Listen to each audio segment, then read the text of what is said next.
Mideng tabiriba no pugaba chop na han magtada taram no sari ngasi su no wa no mai din mitama lakpa ka loina na mayam na hangbirak ki buhang sing amadi dibirak pa comment sing gi video du pugun lakchari ngasi gi video su meng tabiriba sing na video su bulo phau pa meng tabiu ngasi gi video si matang as da hujari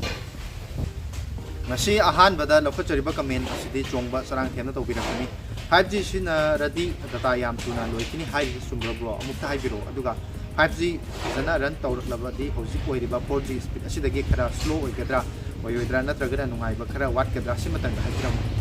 adomna haibirei ba ko 5G support to matamda 5G sina matamda data asi tuna loikigani hairiba hoi masi loikibatai haibitare akoina sinariba speed adugi matungina haigi data asi adugi mati fast oi khalakpa amade adomna karigumba ma browse tawba natragana download natragana upload tawba asi yam tuna loirakona maram oiraga hairiba data ji kan sing asisu wangkhalakani haina thamjage loinana makhata na adomna hangiraiba 4G lakku matamda akoigi 5G lakku matamda 4G ki speed hanthagi gadra haiba si 4G da kai tudokpa speed hanthaba natragana nungai tabana jingmadi layo adubo akoina anungaiba amasung fast oiba internet adu sinaruba matungda 4G haiba internet asi amuk sinaba matamda khara adum nungai taba hantabagum khanba haiba tare hana mangjona na akoina 2G 3G sinaruba matamda data sing adu adugi limit laiba taraga 4G paibaga amuk 2G da natragana 3G da sinaruba matamda am nungai tabagum khanba askum na akoigi user experience tadi khara adum nungai tana hengnagani haina dong comment asiki paukum bijari mathangda lokhachariba comment asina gotimium bikishan na tobirakpani bro aigi OnePlus Nord 2 ama leire sinaba yam nungai hoi adumna haibiriba akoi phone asi sinaba adumak nungai ba phone amani hajaba tare OnePlus Nord 2 asi ina soji sinajariba phone asi nauna launch matamda laijakipani adubu matam aduda anoba phone khara blast tawbugi battery ko khaiban simbagi program lakpadagi yamna ma complaint ama oiba aduma phone ama oikibna maram orga suggest tawjadabani adubu haiba phone asi hojik fawba sinaba da problem na tagana nungai taba aduma makhal ama tigi oba phone haidna su ai maike ya tom adum comment asi ka ko bijari mathangda lokhachariba comment asina HD Max na tobirakpani bro iPhone model kudimak loina manari se kaigino 13 14 loina makarigi oidaja no ahanbada domna hangbirei ba iPhone ni model sing asi koige company asina toidona upgrade tawge haiba tare haiba model sing asi chaurangna dumak mana iPhone 12 ke holga ko da 14 da toidokpa design da sing samata tawge adu phone asina yauriba processor khatta natana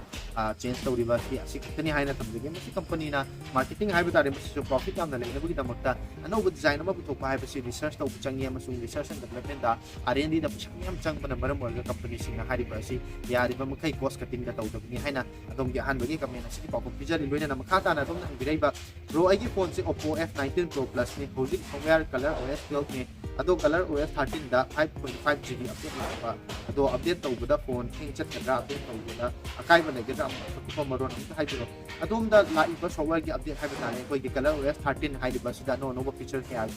yawm lagani san charagani haiba tane koi company sing ki grabada tagna pi dribla haibidi job chaba tangjadre Android 13 ki update tawba lambi yare haina bijari haiba update masi taptopi ba matamda dong gi phone abu sina ba nungai ba user experience ka hana bugs le damba sing adu solve taw ki dogni maram aduna software update taw thokpa haiba si ko problem amata lairoi haina dong gi comment asigi pakum chu bijari mathangda lokhachariba comment asina all rounder niras na tobirakuni bro bo han bada taram nokchari iPhone 10 ka Oppo F21 5G Pro ga kanani hena amta haibiro adom na haibirei ba iPhone 10 haiba siding asidagi na chahi kaya gi mamangda launch tawkiba ariba phone amasu oire amasung haiba phone asida 4G ki network kaktamak support tawi loina na adom na pandiriba Oppo gi phone asidi anoba launch tawba phone su oiba matam masiga chanaba features sing su yawba asida sunatana 5G asima pung phana sinarpa taragadi adom na 5G ki network sinagi haiba taragadi su phone asi sinaba yaba phone ama oigadabana maram oirga haiba phone ani sidari soidana magi hojiki matam asiga oinadi Oppo haiba phone asina hena fagani haina dum comment asigi pakum bijari mathangda lokhachariba comment asina kanglei ichil inaw na tobirakpani yamba tha ama mukfare Redmi Note 11 Pro Max ama leiruba aduga camera 1x zoom tadi dagi haure ma mami sengdaba normal dadi adum senge masi kari gi boiduno adum na laibiriba phone aduda akogi camera piriba camera aduda telephoto haijaba tare akogi zoom lens asi yaudaba na maram oirega adum na zoom tawsan matamda uriba photo adu camera aduna crop tawraga haiba tare image adu crop tawraga ut pa image ama oibana maram oirega soidana maki akogi sharpness watpa loina seng watpa haibase adum thengna gani maram aduna haiba aduda thoiba problem si normal oiba problem ni phone aduda telephoto camera yaudaba na lens yaudaba na ni haina dongi comment asi ki paukum su bijari mathangda lokhachariba comment asina Nandakumar Livestream tawbirakpani bro karam matamda 5G enable Manipurda oigani adomgi subscriber da abung adomna hangbirei basi karam matamdagi 5G Manipurda sinaba yagani haibani Airtel haiba company asina di Greater Impal ge area da 5G sinaba hawkrabani loina Jio nasu selected oiba customers in the message thaduna update piduna haiba network asi trial gi mota chatari yamna atuba matamda Manipurda 5G uba pungiragani haina adomgi comment asigi paukumsu pijari Mathangda lokachariba comment asina Tony kanglei chana torokoni yamba all phone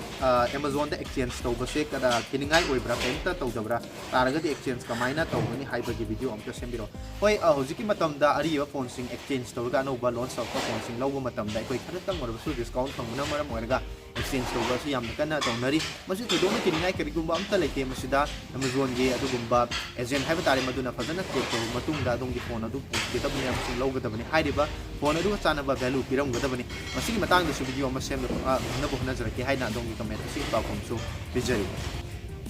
Mathangda lokachariba comment asina loitam sa taibang na tawbirakpani bro MI mobile da yawba contact sing si marak ta mangkiba yawi masi kari problem laibagi no natraga settings soiba yawbagi oidurira amukta takpiro hoi adomgi phone gi contact haiba tare madu save tawba matamda adomna phone gi memory da save tawba natraga na memory da oina memory card kumba da oina save tawba asi oiba taraga da adomgi setting adu change tawba matamda soidum contact sing adu yawram taraga so hide tawsalaga leikiba amasung makala change tawrapa si yawi maram aduna adomgi settings ta amutang changbirga yen semdok piduna yengbiyo masi soidana maki tholakani haiduna so adomgi comment asigi paukumsu bijari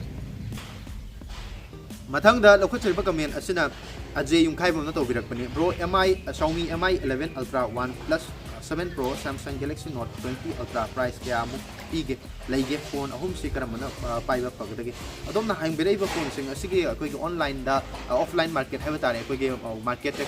mamal kya pirge haiba sudi haiba ngamjaro maram de market price asidi kangja ya adom na haiba price phone sing asigi mamal ling bataraga su online da dum ling da thoidong na kaiba leiro luna na adom na hangbireba phone ahum asida akoi Samsung Note 20 Ultra haiba phone asina hai hena fagani haina adongi comment asigi paukum pizari maram di haiba phone asida piriba specification sing asi sangdam na matamda price range asida masi haiba phone asina hena fana ugani loina na MI gi Xiaomi gi 11 Ultra haiba tare ma haiba phone asidi company na India dagi discontinue to kibana maram oirga anoba ahan ba haiba tare phone laigi haidu ni biram batare su hanglaroi haina adongi comment asigi paukum su pizari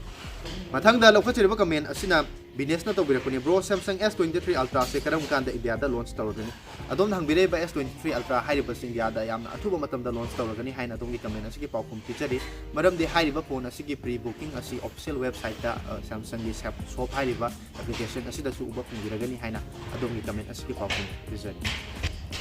Mathangda lokachariba comment asina gi Chandra Takhel changmang tawbirakpani Infinix Zero Ultra gi matang da thra haibiramo adom na hangbireba phone asisu yamna ma budget level da leiba haiba tare yamna ma phaba phone amani phone asida yawriba MediaTek Dimensity 920 gi processor loina na phone asida Super AMOLED achingba matam asida chanaraba features kya piriba phone ama oibana maram oirida adom na haiba phone asi loina bagi damak yengdirama taragadi masi leiba yaba phaba phone amani haina adom gi comment asigi paukum so bizari Mathangda lokachariba comment asina sanasam santos na tawbirakpani bro kainomta hangjage Airtel gi pocket wifi sim hapido amal laiye adugi recharge se karamba haptino magi mbps ki matung na hapa yagadro koi adom hangbirai ba Airtel gi wifi gi damakta adumba device aja batare akoi gi pocket device adugi damakta recharge akana ba recharge Airtel gi store da na kagana Airtel gi website so na uba pumbigani high riba recharge adugi matung ina so duma mbps amasung data gi limit singa sikena ba laibuna maram oirga high riba adong sana ba du yindiraka hapa so yagani haina comment asigi paukumsu bizari Masini ngasigi mayam hangbiraki buang sing amadi birakpa comment sing video sibu miyang tabiriba amadi video asida comment tawbiraki ba mayam puna magpusu ay mic kay hainu ngai lekana taga saba pongdok chari tungda su adom na mobile phone ni matang da amadi technology ga mari lena ba khangmi bawang sing leiba targa su asigi video gi comment section da sing soi kan ibiramo tungda mayam na birakpa suggestion ga loina na ba video ma pudun lakchage ngasigi wana de video sing tang skelo sinjari channel asibu subscribe tawdiba sing su channel asibu subscribe tawdiba pawbigano tungda no ba video amada amuteng narsi matamado pawgi na mayam puno magtigi kaina bigyatang miseri